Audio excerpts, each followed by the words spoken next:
نارووال سے آپ کو اپڈیٹ دیں گے۔ نمائندہ محمد فاروق کی رپورٹ کے مطابق ہمدرد فاؤنڈیشن کا باقاعدہ قیام عمل میں آ گیا۔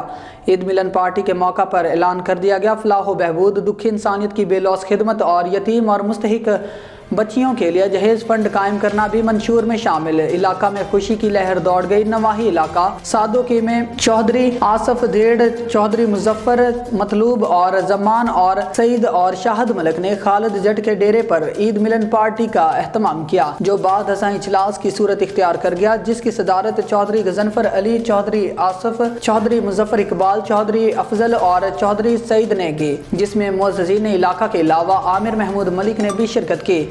اس موقع پر متفقہ طور پر NGO ہمدرد فاؤنڈیشن کا قیام عمل میں لایا گیا۔ جہیز فنڈ بے روزگار نوجوانوں کے لیے روزگار، خواتین کی فلاح و بہبود اور دکھی انسانیت کی خدمت منشور میں شامل۔ مقررین نے ہمدرد فاؤنڈیشن کے قیام پر مبارکباد پیش کرتے ہوئے تمام عہدیداران کو خراج تحسین پیش کیا۔